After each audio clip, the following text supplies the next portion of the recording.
बिस्मिल्लाहिर्रहमानिर्रहीम अस्सलामु अलैकुम वरहमतुल्लाहि वबरकातुहू। अहबाब इसी वक़ार एक मरतबा फिर आप सब अहबाब की खिदमत में हाज़िर हो गया हूँ एक नई वीडियो के साथ। सामीन मोहतरम, आज की वीडियो में मैं ऑरेंज प्लांट के ऊपर जो मैंने ग्राफ्टिंग लगाई थी, चिप बडिंग लगाई थी, उसका माशाल्लाह से रिज़ल्ट आ चुका है। ये पहले भी सामीन मोहतरम सक्सेस हो गया था बट लेकिन ये तेज़ हवा की वजह से टूट गया था, लेकिन ये बड ज़िंदा थे।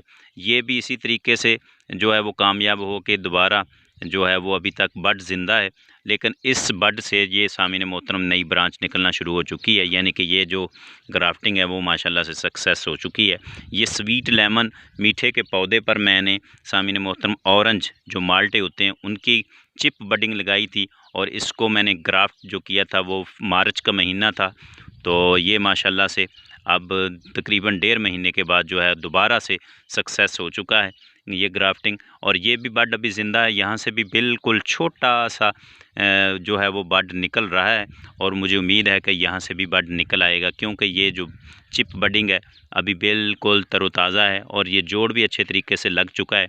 आप भी सामीन मोहतरम इसी तरीके से अपने ऑरेंज के प्लांट को मल्टी ग्राफ्टेड बना सकते हैं। ग्राफ्टिंग का बेस्ट मंथ जो है वो फरवरी, मार्च और जुलाई, अगस्त है। आप इन 4 महीनों में ग्राफ्टिंग करके अपने पौधों को मल्टी ग्राफ्टेड बना सकते हैं। तो इसके नीचे ही एक और ब्रांच पर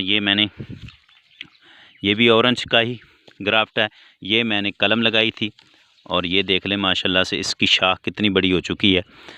तो आप कलम भी लगा सकते हैं, और जो है वो सामीन मोहतरम चिप बडिंग या फिर बड लगा कर भी ग्राफ्टिंग कर सकते हैं, ख़ास तौर पर ऑरेंज के प्लांट पर। इस पर सामीन मोहतरम अब 4 वैरायटी के ग्राफ्ट मुकम्मल हो चुके हैं।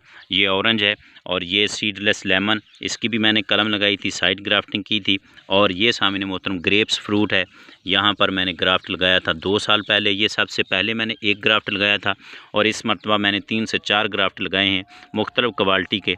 ये सीडलेस लेमन है, ये ऑरेंज है, और ये ग्रेप्स फ्रूट है, और ये पौधा जो है वो स्वीट लेमन जिसे हम मीठा बोलते हैं उसका है।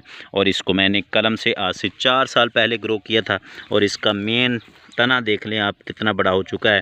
इसके नीचे भी शाखें हैं, मैंने इन शाखों को इसलिए रिमूव नहीं किया ताकि मैं इनको जो है वो एयर लेयरिंग करके मज़ीद जो है वो नए पौधे तैयार कर सकूं।